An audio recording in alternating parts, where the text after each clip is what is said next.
My name is Ramona, and I am 29 years old. I work as a software engineer at a tech company in Seattle. 3 months ago, a drunk driver crashed into me, leaving me fighting for my life in the ICU. While I was struggling to breathe with a punctured lung, my parents chose to ignore my desperate calls because my younger sister Jessica was having a meltdown over paint colors for her kitchen renovation. Their betrayal forced me to make the hardest decision of my life.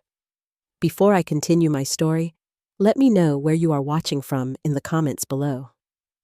Hit that subscribe button if you have ever felt invisible in your own family. I grew up in a middle-class neighborhood in Portland with my parents Margaret and Thomas and my sister Jessica, who is 5 years younger than me. From the earliest days, I can remember it was clear that Jessica was the golden child while I was an afterthought. Our family photo albums tell the story better than I ever could. Hundreds of pictures documenting every minor achievement in Jessica's life, while my accomplishments were lucky to merit even a passing snapshot. I was always the academic one. Math and science came naturally to me, and by third grade, I was already participating in advanced programs.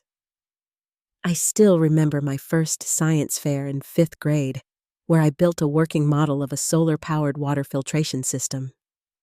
I stayed up for weeks perfecting every detail, soldering circuits by hand, and running countless tests to make sure everything worked perfectly.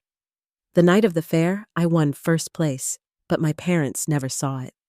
Jessica had an art class showcase the same evening where she was displaying a watercolor painting of our backyard. There was no discussion about which event they would attend. They simply told me I could take the bus to my science fair. "Your sister needs our support more than you do Ramona," my mother explained as she helped Jessica pick out a special dress for her art show. "You know how sensitive she is about her art. Besides, you always do well in these competitions anyway." That became the recurring theme of my childhood. Jessica needed their support more. Jessica was more sensitive. Jessica required more attention. Meanwhile, I learned to be self-sufficient, to solve my own problems, to need less. Christmas mornings were particularly painful demonstrations of their favoritism. Jessica would receive mountains of carefully selected gifts, expensive art supplies, trendy clothes, electronics, and whatever else she had been talking about for months. My pile was always noticeably smaller and consisted mainly of practical items like socks, school supplies, or books related to whatever academic subject I was excelling in.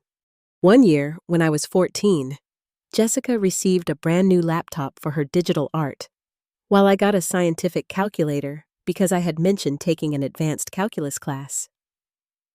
"You said you needed this for school, right?" my father said clearly, not registering the disappointment on my face as I watched Jessica dance around the living room with her new computer. I learned that achieving more only made me more invisible. When I was accepted to all 7 colleges, I applied to including 2 Ivy League schools. My parents barely acknowledged it during dinner before immediately turning the conversation to Jessica's struggles with her theater audition. The night of my high school graduation, we had to leave the ceremony early because Jessica was feeling anxious about a minor role in a community play the following weekend.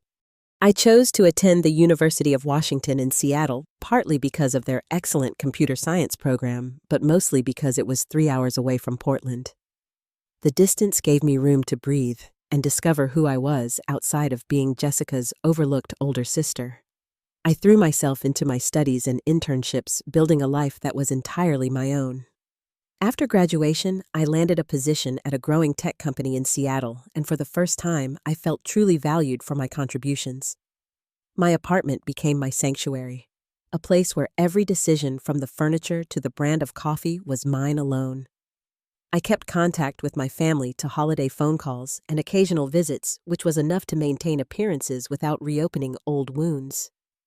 3 years ago, I met Adrian at a tech conference. He was presenting on ethical considerations in artificial intelligence, and his passion for creating technology that helped people immediately caught my attention. When we started dating, I was initially hesitant to introduce him to my family dynamics. I had dated other men who never quite understood why I kept my family at arm's length, often encouraging me to just try harder or be more understanding, of their behavior. Adrian was different. The first time he witnessed a video call with my parents, where they cut me off mid-sentence to take a call from Jessica about some trivial matter, he didn't try to make excuses for them. Instead, he validated what I had experienced my entire life. "That was really dismissive," he said after the call ended. "You deserve more respect than that." Those simple words meant everything. For once, someone saw the pain I had been carrying silently for years. With Adrian's support, I started setting firmer boundaries with my family. I declined invitations to events where I knew I would be sidelined, and I stopped dropping everything to help with family emergencies that inevitably revolved around Jessica's latest crisis. My life was finally feeling balanced and healthy. Then came the accident that would expose just how deep my family's neglect truly went. It was a Wednesday in March, an ordinary workday that gave no hint of how drastically my life was about to change. Seattle was experiencing its typical spring weather, a light, persistent rain that made the evening commute more challenging than usual. I stayed late at the office to finish a critical piece of code for a project deadline, finally leaving around 7:30. The streets were slick with rain, and I remember turning my windshield wipers to high as visibility worsened. I was only 10 minutes from my apartment, driving carefully through an intersection with a green light, when headlights suddenly appeared from my left, approaching far too fast. There was no time to react. The drunk driver ran the red light at nearly 60 miles per hour and slammed directly into the driver's side of my car. The impact was deafening. Metal crumpled around me as the airbags deployed, filling the car with a cloud of white powder. My body was thrown violently against the side door before the airbag caught me. In those few seconds, 3 of my ribs shattered, one puncturing my left lung. The impact caused internal bleeding that doctors would later tell me nearly killed me. I have fragmented memories of the immediate aftermath: the taste of blood in my mouth, the sound of rain mixing with shattering glass, strangers' voices asking if I could hear them, the wail of approaching sirens. Someone held my hand and told me to stay awake, but the darkness was pulling me under. The last thing I remember before losing consciousness was thinking about Adrian, who was on a business trip to Tokyo and had no idea what was happening. I woke up in the intensive care unit, disoriented and in excruciating pain. A breathing tube was down my throat, and monitors beeped steadily around me. A nurse noticed I was awake and quickly approached, her expression professional but kind. "Ramona, you're in Harborview Medical Center. You were in a car accident. Try not to fight the breathing tube. It's helping you right now because your lung was damaged." The next few hours passed in a blur of doctors' tests and increasing awareness of just how serious my condition was. Once they removed the breathing tube, the trauma surgeon explained my injuries in clinical detail: 3 broken ribs, a punctured lung that had partially collapsed, internal bleeding that required immediate surgery, and a concussion from my head hitting the side window. "The next 48 hours are critical," he explained, checking my vitals as he spoke. "The surgery stopped the bleeding, but we need to watch for complications. Pneumonia is a significant risk with a lung injury like yours, and we're monitoring your oxygen levels carefully." I tried to process this information through the fog of pain medication. The realization that I could have died, might still die if complications arose, settled over me like a cold weight. Adrian was unreachable somewhere over the Pacific Ocean on his way to Tokyo, with no idea that I was lying in an ICU bed fighting for my life. Never had I felt so utterly alone and vulnerable. The hospital room, with its beeping machines and antiseptic smell, felt alien and threatening. Each breath caused stabbing pain in my chest despite the medication. When the night nurse came to check my vitals, she must have noticed the tears sliding silently down my face. "Is there family we can call for you?" she asked, her voice gentle as she adjusted my IV line. Family. The word hung in the air between us. Despite everything, they were still my parents, and some childish part of me wanted my mother to stroke my hair and tell me everything would be okay. I nodded and gave her my parents' number from memory. She dialed and held the phone to my ear, but it went straight to voicemail. I left a message trying to keep my voice steady as I explained that I was in the hospital after a serious accident. I asked them to call me back as soon as possible. The nurse promised to try again later and left the phone within my reach on the bedside table. As the hours passed without a return call, anxiety began to build in my chest, competing with the physical pain of my injuries. I tried calling again and again. It went to voicemail. I sent text messages that showed as delivered, but remained unanswered. Each passing hour without response intensified both my physical discomfort and emotional distress. By morning, I was struggling to breathe not just from my injuries, but from rising panic. Where were they? Had something happened to them too? The more rational part of my brain suggested a simpler answer. They were probably dealing with some crisis of Jessica's and hadn't bothered to check their messages. By the afternoon of my second day in the ICU, my condition had taken a worrying turn. My blood pressure was dropping, and the pain in my chest had intensified despite the medication. The doctors ordered another round of scans, which revealed fluid building up around my lungs, a dangerous complication that could lead to respiratory failure if not addressed quickly. "We need to perform another procedure to drain the fluid," the doctor explained, his expression grave. "Ideally, we'd like to have family consent since you're on strong painkillers that might affect your decision-making capacity." I tried calling my parents again, my fingers trembling as I dialed their number. This time, miraculously, my father answered on the fourth ring. "Hello."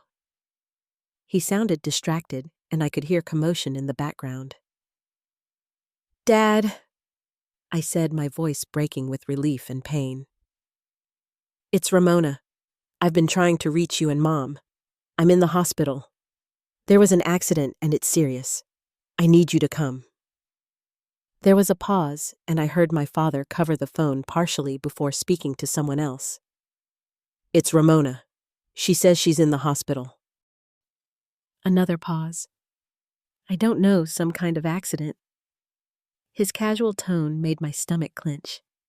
I had just told him I was in a serious condition, and he was relaying the information as if I had mentioned a minor inconvenience.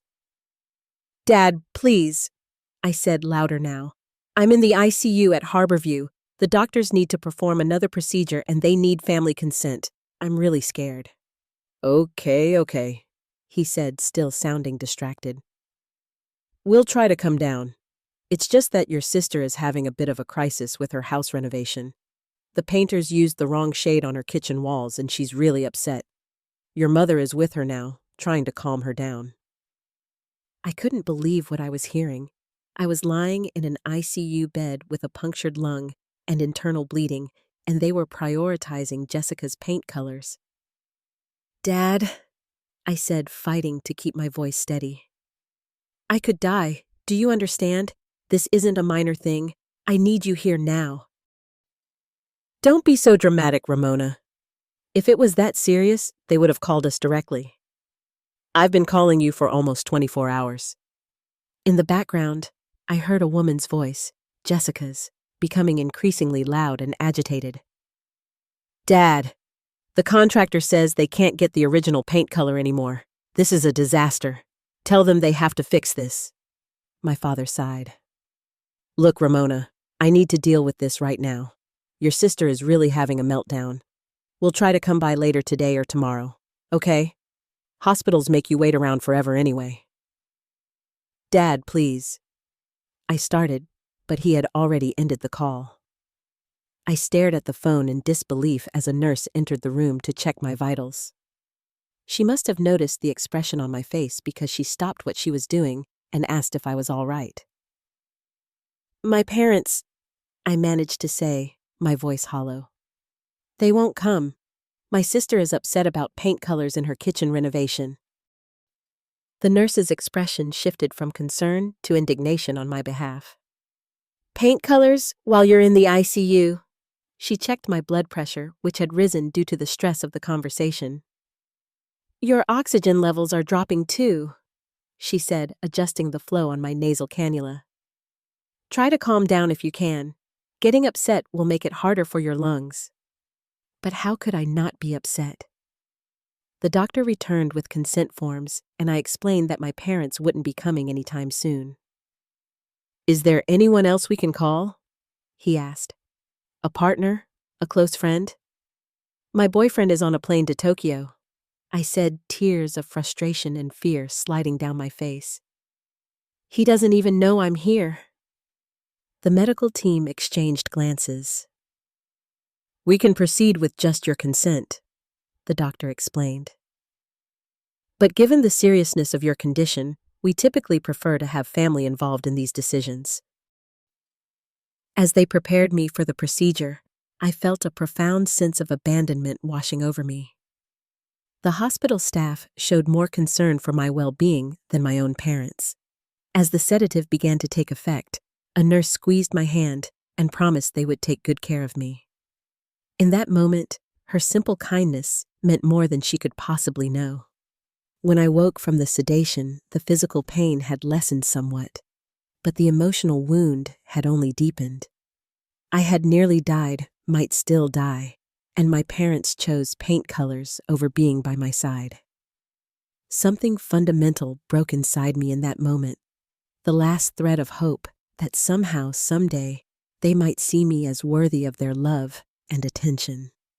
As I lay there watching the sun set through the window of my ICU room, I realized I needed to protect myself, not just medically, but legally. If my parents wouldn't be my advocates, I needed someone who would. In the dimly lit ICU room, with monitors beeping steadily in the background, I had a moment of clarity that felt almost like an out-of-body experience.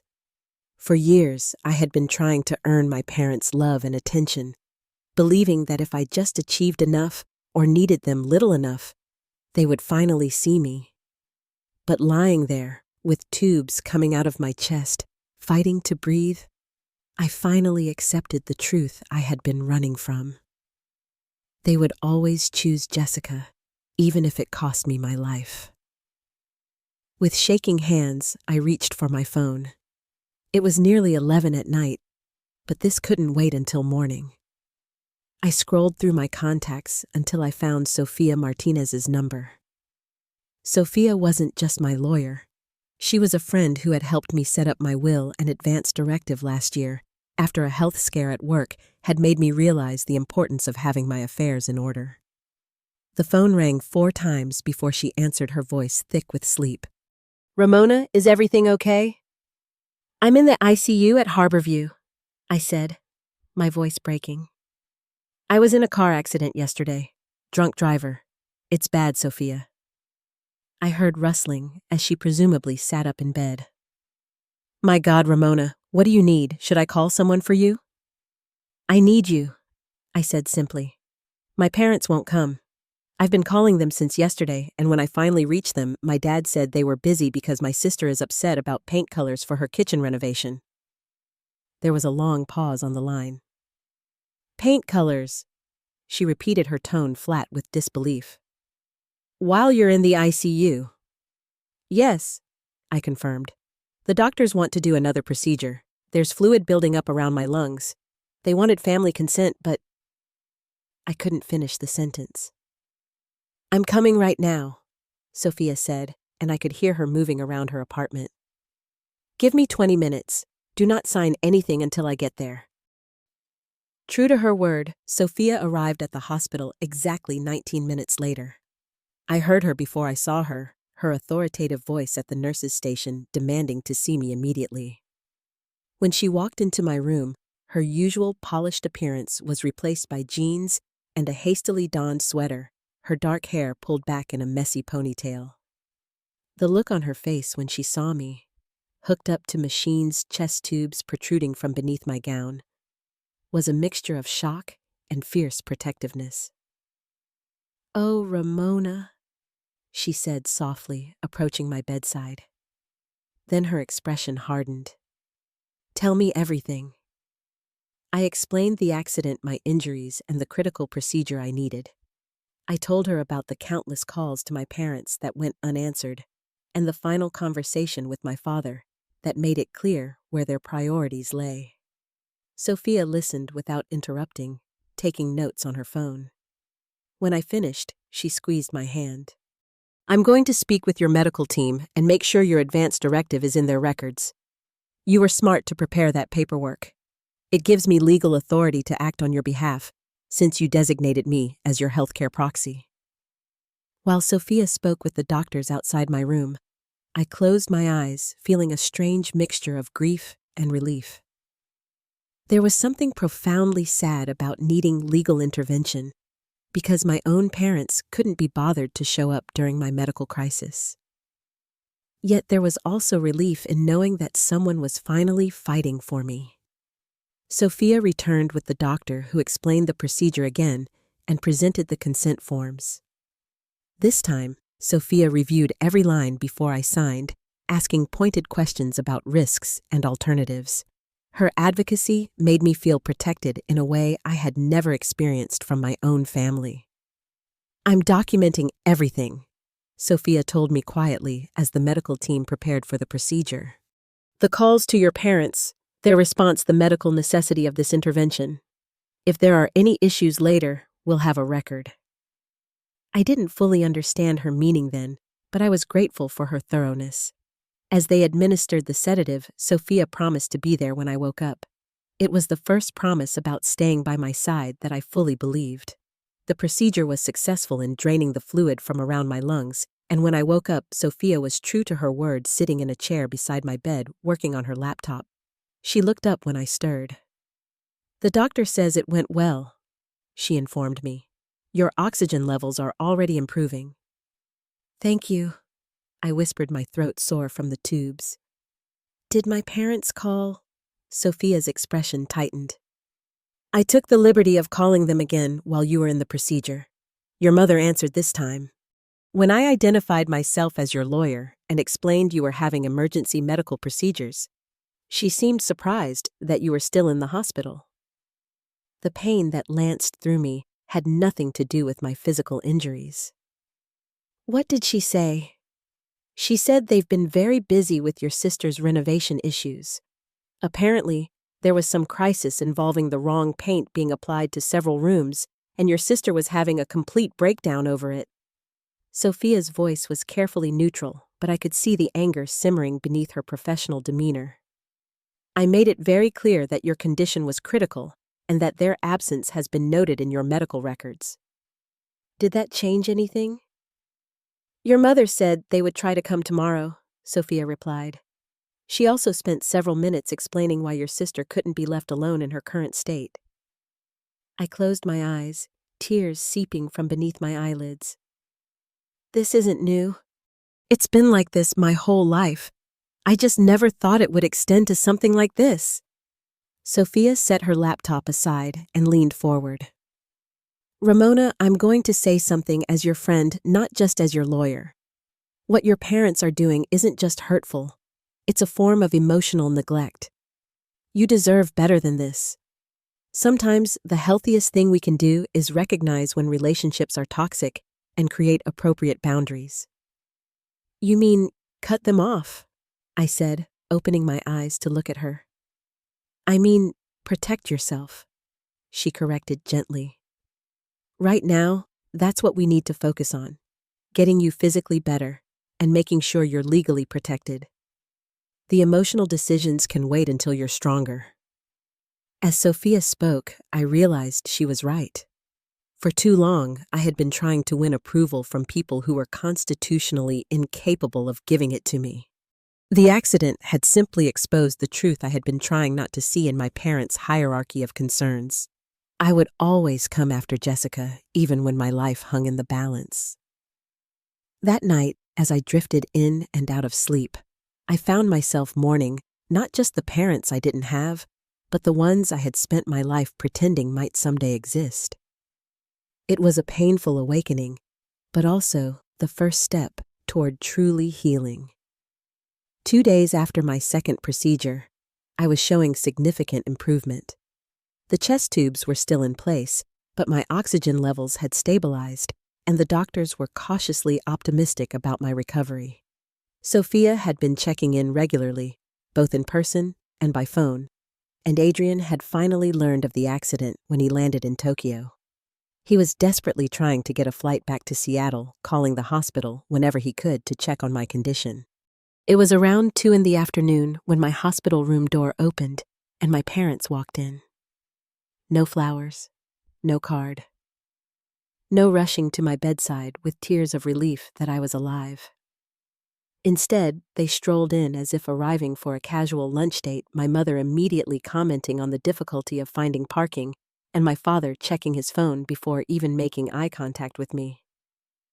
"Well, you certainly look better than we expected," my mother said, surveying the medical equipment around me with mild interest. "The way your lawyer friend made it sound, we thought you'd be at death's door." I stared at them, momentarily speechless. I was covered in bruises, had tubes coming out of my chest, and had nearly died. Twice. And they thought I looked better than expected. "We would have come sooner," my father added, finally pocketing his phone. "But you know how your sister gets. The painters used completely the wrong shade on her kitchen and dining room. Not just slightly off, completely wrong. They used some kind of eggshell finish when she specifically asked for matte. The whole house looks terrible." "The poor thing has been inconsolable," my mother chimed in. "We've been on the phone with the contractor for days trying to sort it all out. Such a nightmare." They continued talking, moving on to complaints about the hospital cafeteria food they'd sampled, before coming up to see me and how the gift shop had a very limited selection. Neither of them asked about my condition, my prognosis, or how I was feeling. My mother didn't even touch me.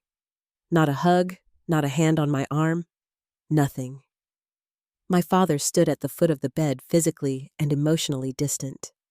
As they talked, my sister called my mother's phone. Instead of letting it go to voicemail, my mother answered immediately. "Yes, Jessica, we're with her now. No, I don't think we'll be long. What did the contractor say about the baseboards?" "That's completely unacceptable." The conversation continued for several minutes while I lay there, hooked up to machines that were keeping me alive, listening to my mother address my sister's renovation concerns with more urgency than she had shown for my medical crisis. When she finally hung up, she sighed dramatically. "Your sister is having such a difficult time with this renovation. Her anxiety is through the roof. The doctor had to increase her medication yesterday because of all this stress." My father nodded sagely. "She's always been so sensitive. Remember how she used to cry if her socks didn't feel right on her feet? Some people just feel things more deeply than others."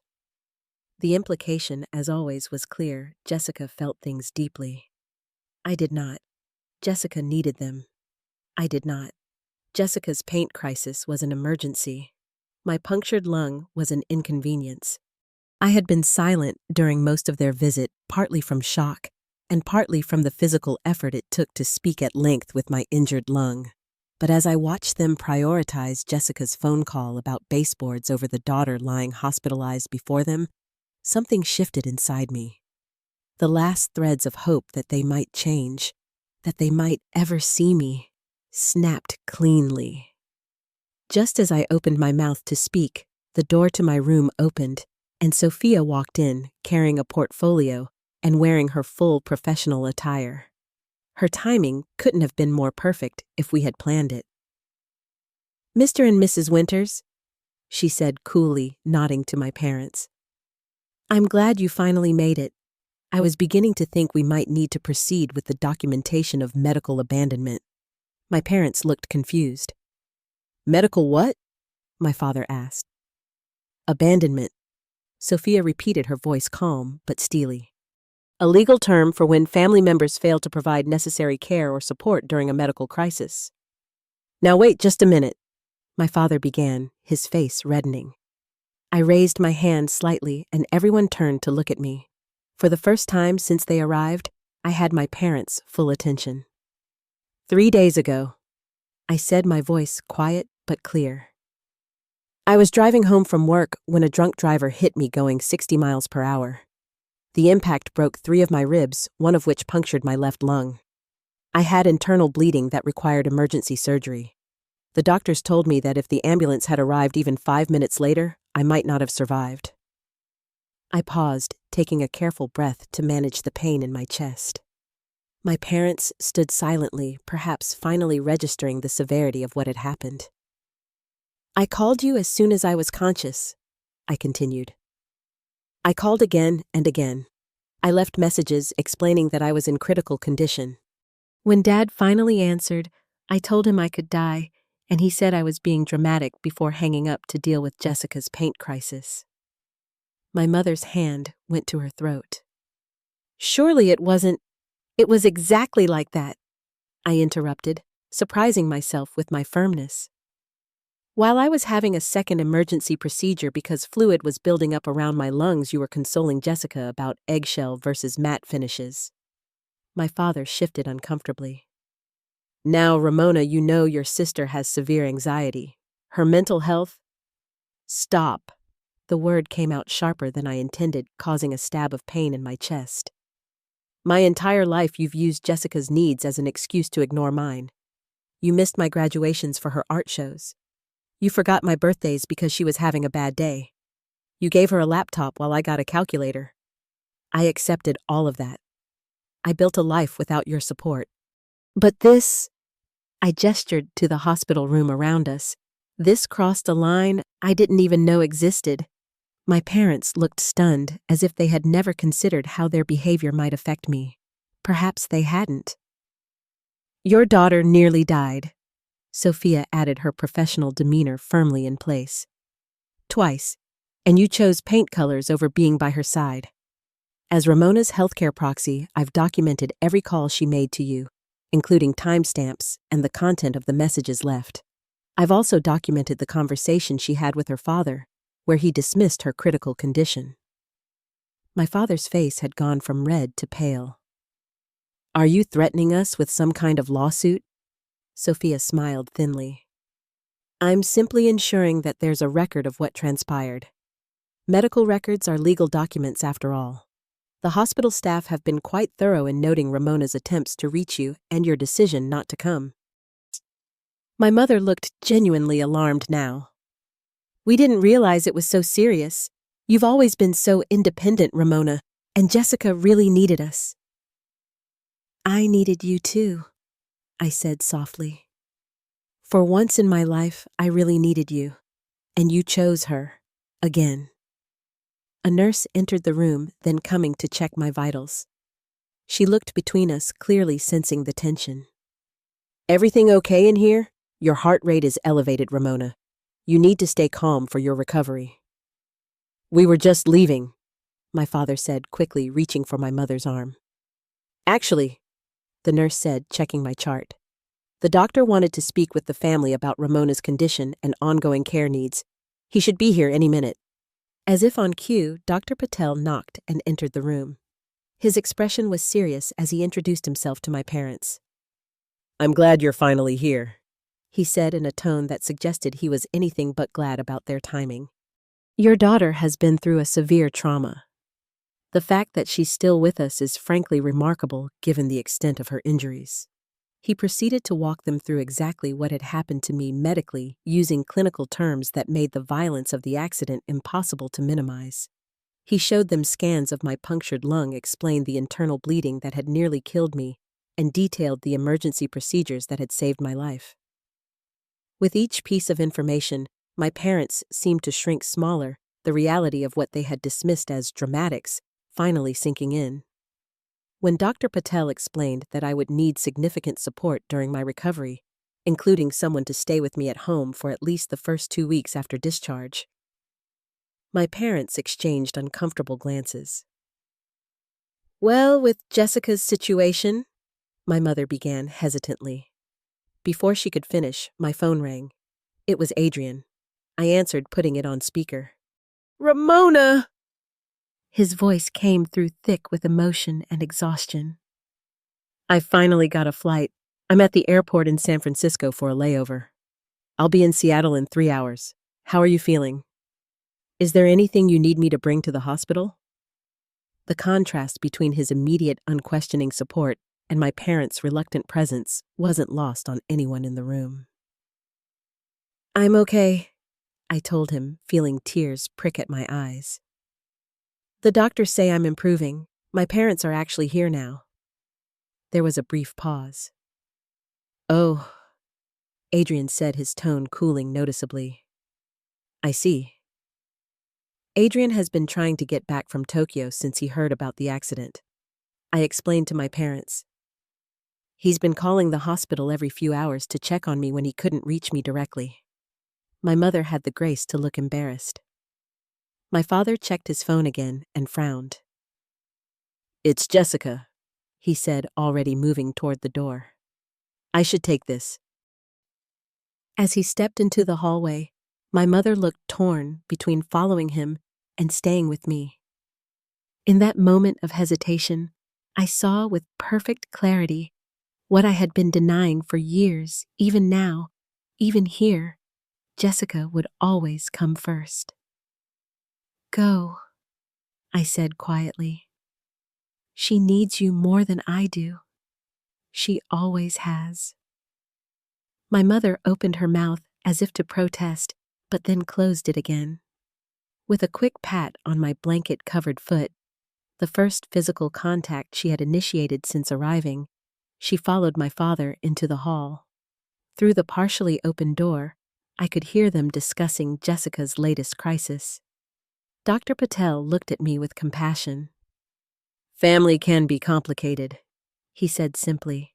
But from a medical perspective, you need reliable support during your recovery. Do you have that in place?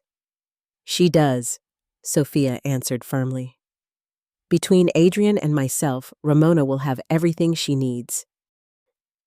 As my parents' voices faded down the hallway, I felt an odd sense of peace settling over me. For the first time, I had seen them clearly for who they were, without the distorting lens of hope or expectation. And I had finally stopped waiting for them to become the parents I deserved. The weeks following my confrontation with my parents unfolded in ways I couldn't have predicted. True to form, they attempted to rewrite the narrative of what had happened, showing up at the hospital daily with gifts and offers of financial assistance. My mother brought flowers and magazines. My father offered to pay for a private room. Their sudden attentiveness might have seemed like genuine remorse to an outside observer, but I recognized it for what it was: damage control driven by guilt and fear of legal repercussions rather than genuine concern for my well-being. I set clear boundaries about their visits, limiting them to 30 minutes each day, and refusing to discuss Jessica or her renovation problems during that time. This simple boundary setting was more assertive than I had ever been with them, and their discomfort was palpable. My father would check his watch repeatedly during visits. My mother would fidget with her purse, clearly uncertain how to interact with me when Jessica wasn't the central topic of conversation. Adrian arrived from Tokyo the evening after my parents' first visit, haggard from 30 hours of travel, but determined to be by my side. When he walked into my hospital room, his eyes red-rimmed from exhaustion and worry, the contrast between his unwavering support and my parents' conditional attention couldn't have been clearer. "I'm so sorry I wasn't here," he said gently, taking my hand, careful to avoid disturbing the IV line. "I should have been with you from the beginning." "You're here now," I assured him. "And Sophia has been amazing!" Adrian stayed at the hospital as much as the staff would allow, sleeping uncomfortably in the visitor's chair and coordinating with his company to work remotely. Unlike my parents, he asked the doctors detailed questions about my condition and recovery plan. He took notes during their explanations and researched everything they told him, becoming an informed advocate for my care. The physical recovery process was grueling. Each breath remained painful despite medication, and the simple act of sitting up in bed required monumental effort. The chest tubes were removed after a week, leaving behind small scars that the doctor assured me would fade with time. Physical therapists visited daily, helping me regain strength and mobility through exercises that left me exhausted and often in tears from the pain. "Your body has experienced severe trauma. One particularly kind therapist explained when I became frustrated with my slow progress. Healing isn't linear. Some days will be better than others, but each small victory is taking you closer to recovery. During these difficult physical challenges, I also began working with a hospital therapist to process the emotional trauma of both the accident and my family's response to it. Dr. Lin was a quiet, thoughtful woman who asked probing questions that often left me reflecting for days. What would it look like, she asked during one session, to value yourself the way you've always wanted your parents to value you? It was a simple question that cracked open something profound within me. I had spent my entire life seeking external validation, particularly from the two people who seemed constitutionally incapable of providing it. What if instead, I became the source of that validation for myself? While I was working through these realizations, my parents continued their daily visits, growing increasingly uncomfortable with the new boundaries I had established. My father became defensive when I declined his offer to pay for additional medical services. "We're just trying to help Ramona," he said, frustration evident in his voice. "I don't understand why you're being so difficult about this." "I'm not being difficult," I replied calmly. "I'm being clear about what I need and don't need. Right now, what I needed was your presence and support when I was critically injured, not financial assistance after the fact." My mother shifted uncomfortably in her chair. "We've apologized for that, haven't we? What more do you want from us?" What did I want? The question lingered with me long after they left. I wanted parents who saw me, who valued me, who would drop everything to be by my side in an emergency. But those weren't the parents I had. Coming to terms with that reality was perhaps the most painful part of my recovery. 2 weeks into my hospital stay, an unexpected visitor arrived, Jessica.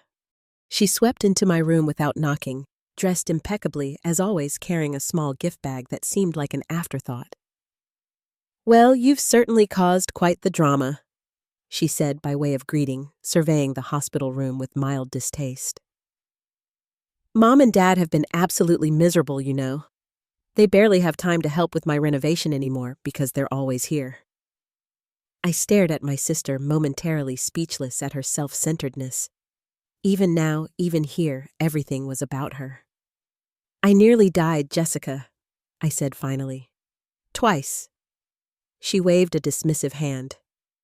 "Mom told me all about it, but you've always been the strong one, right? I knew you'd be fine. I've been going through hell with this renovation. The contractors are absolute nightmares. They used the wrong paint finish, and now they're saying they can't fix it until next month. Next month, Ramona, I'm supposed to host a dinner party for Marcus's work colleagues in 2 weeks." As she continued detailing the horrors of her home renovation, I found myself studying my sister as if seeing her for the first time. She was beautiful in the conventional sense, our mother's delicate features, artfully highlighted hair, designer clothes that accentuated her slender frame. But there was something almost frantic in her eyes, a desperate need for attention that no amount of parental coddling had ever managed to satisfy. "Did you know I was in the hospital when Dad first got my call?"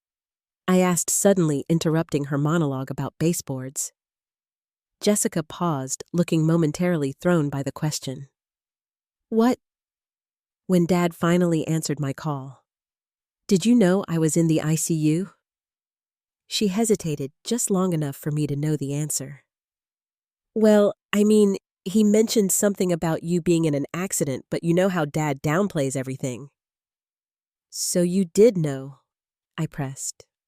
"You knew I was hospitalized with serious injuries, and you still demanded they stay with you because of paint colors." Jessica's expression hardened. "Don't try to make me the villain here. You've always been jealous of my relationship with Mom and Dad." "Jealous?" I repeated, genuinely stunned by her perspective. "Jessica, they have missed every important event in my life because of you. They ignored my calls from the ICU because you were having a tantrum about paint. That's not a relationship to be jealous of. It's a dysfunctional dynamic that's hurt all of us." That's ridiculous, she scoffed, but there was uncertainty in her eyes. They love us both the same.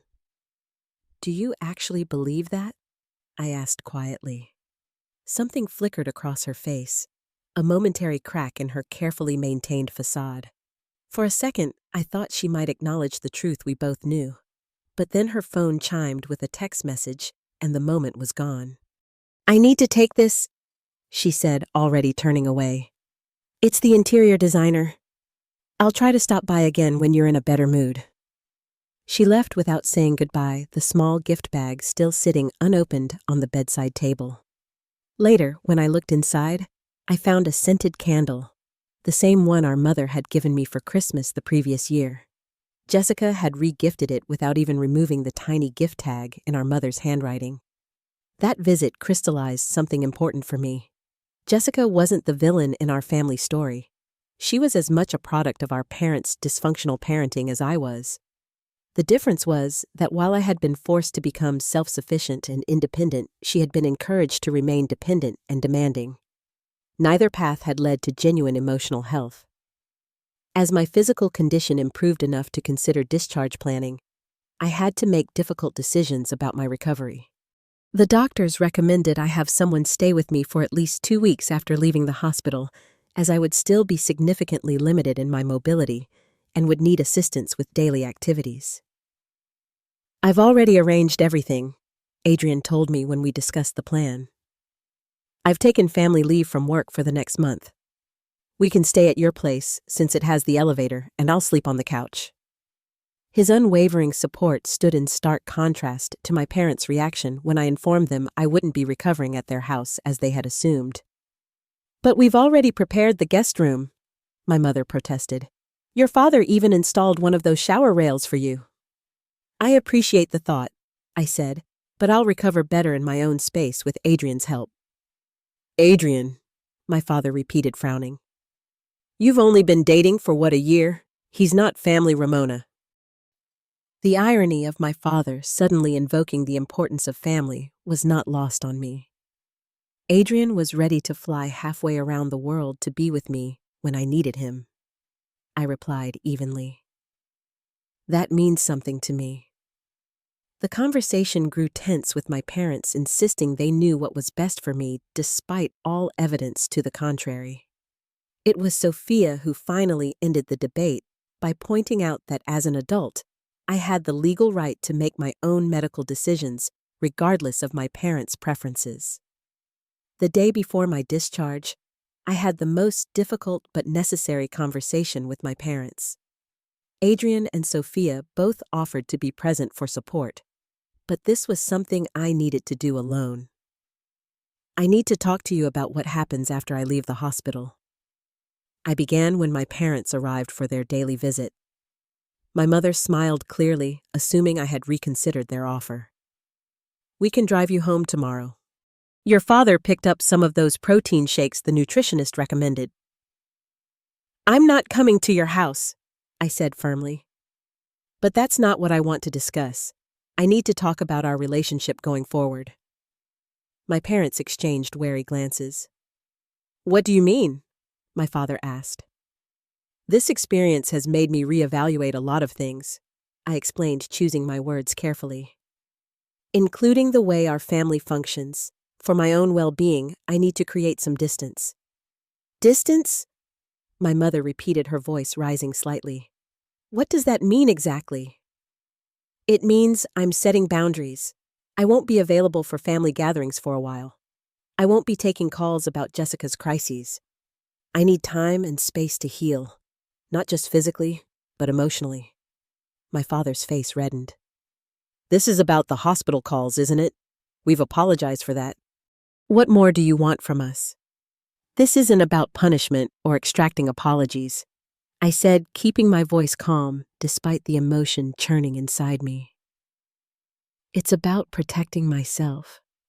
The way you've treated me my entire life, putting Jessica's needs above mine, dismissing my accomplishments, being unavailable when I truly needed you, it's taken a toll. I need time to process that and decide what kind of relationship is healthy for me going forward. "So you're cutting us off," my mother said, tears filling her eyes. "After everything we've done for you." Her response was so predictable that it almost made me smile. Even now, she was casting herself as the victim in my medical emergency. "I'm not cutting you off," I clarified. "I'm creating necessary space. I'll still answer texts. We can revisit in-person contact in a few months, depending on how things go." "And Jessica?" my father asked. "She's still your sister, regardless of whatever issues you think you have with us." "Jessica and I will need to develop our own relationship independent of you two," I said. "That's for us to figure out." They continued to argue, using every emotional manipulation tactic that had worked on me in the past: guilt, obligation, family loyalty. But something had fundamentally changed within me. Near-death experiences I was discovering had a way of clarifying what truly mattered and what could no longer be tolerated. When they finally left, visibly upset and convinced I was making a terrible mistake, I felt no guilt or uncertainty.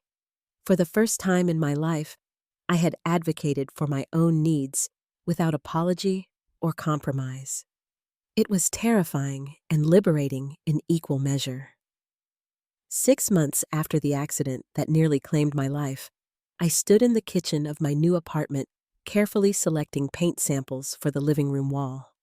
Adrian moved around me, unpacking dishes and arranging them in cabinets we had chosen together. Sunlight streamed through the large windows, illuminating the space we now shared as a engaged couple. "What do you think about this one for the accent wall?" I asked, holding up a rich teal sample. "Too bold?" Adrian paused his unpacking to consider the color. "I like it. It works with the rug we picked out."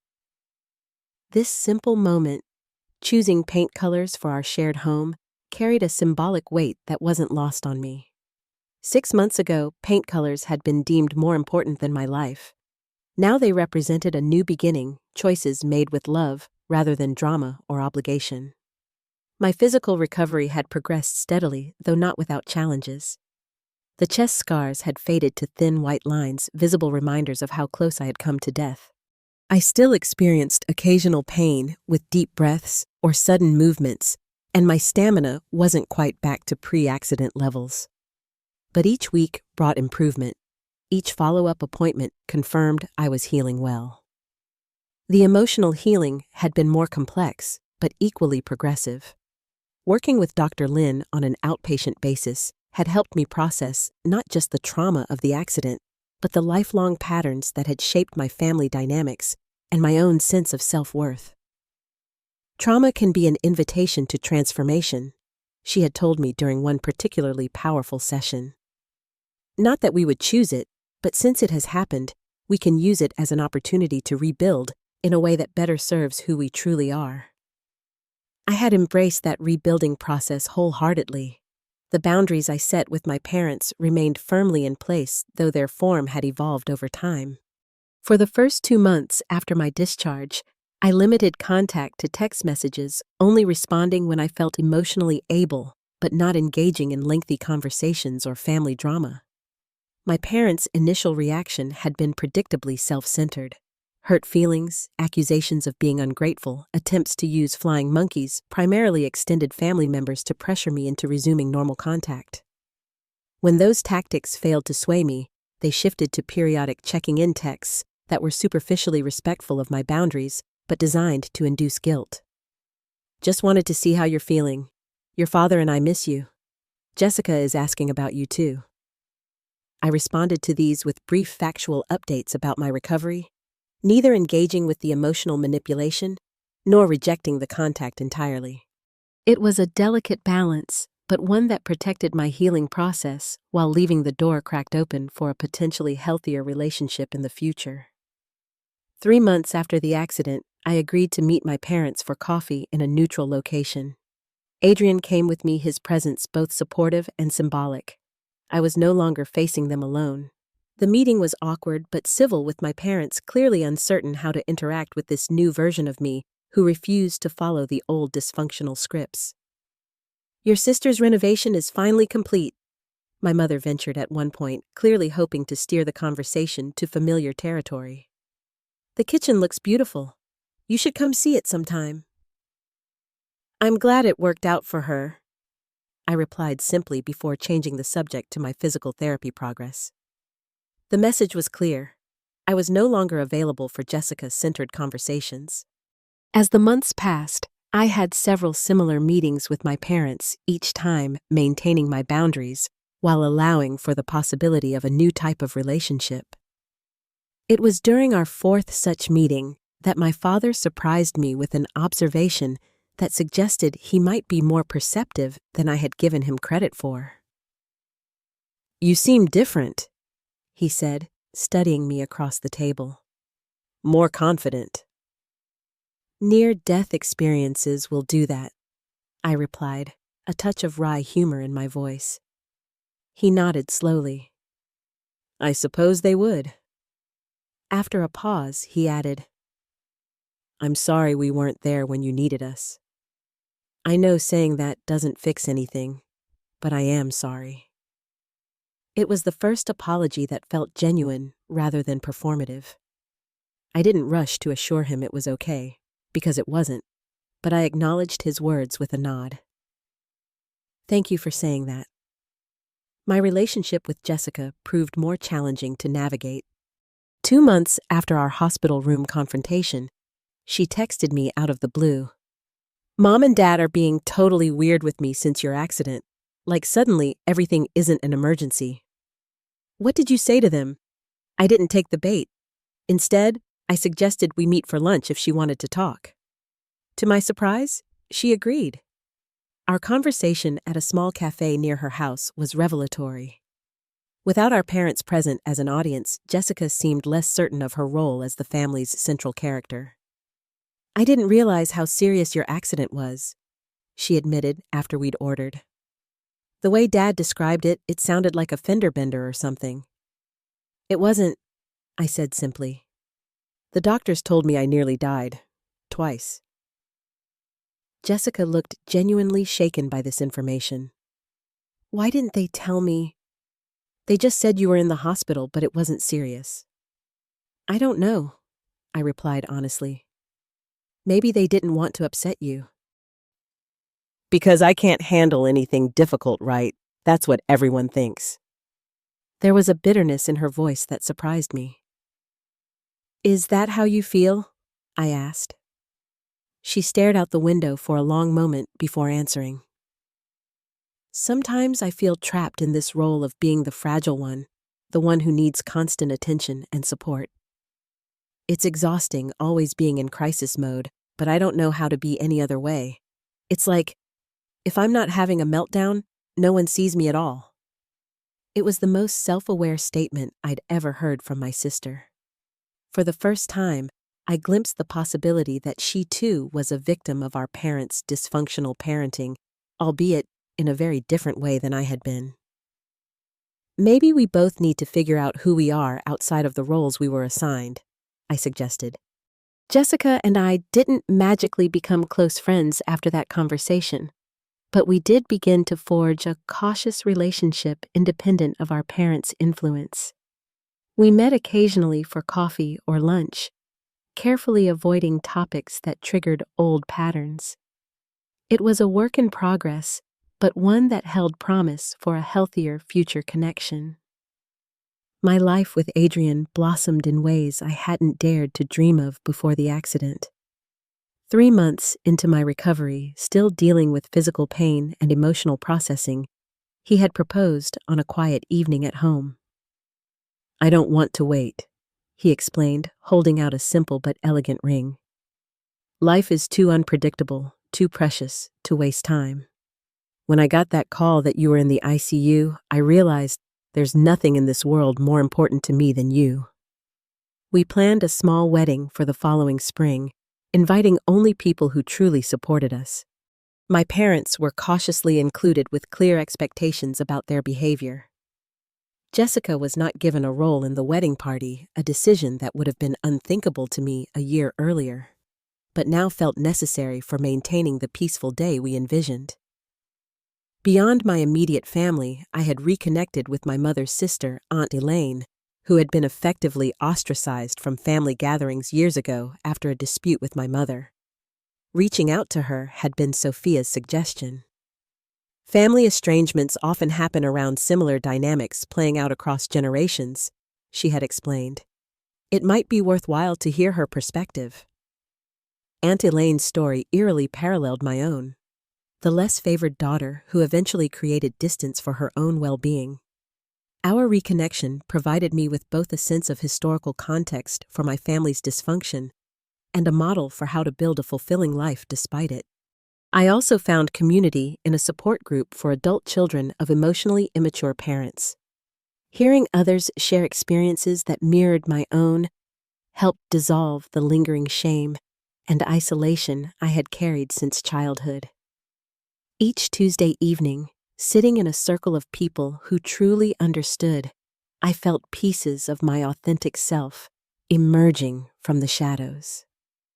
In the professional realm, my near-death experience had shifted my priorities and perspectives.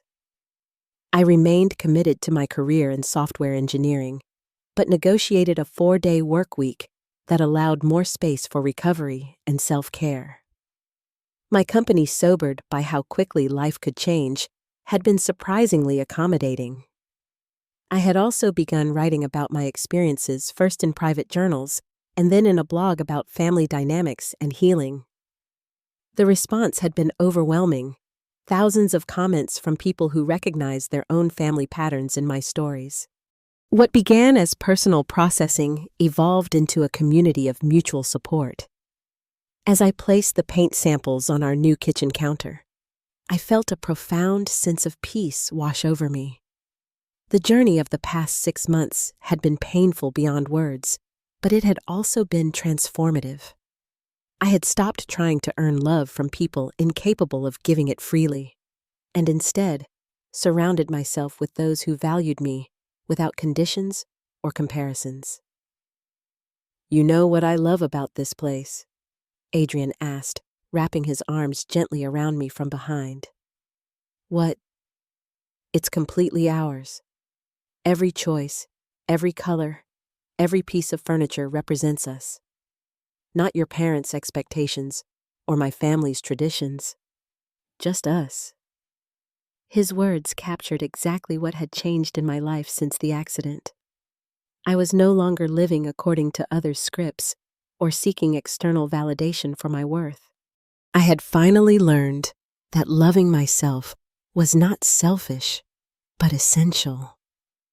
The foundation upon which all healthy relationships must be built.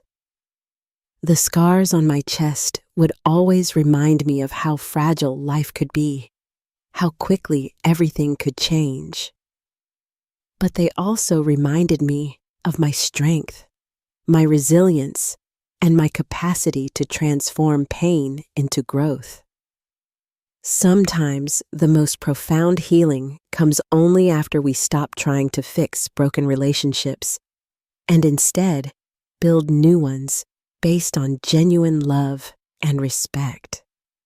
As I leaned back into Adrian's embrace, watching the late afternoon sunlight play across the walls of our new home, I felt gratitude for the difficult wisdom I had gained.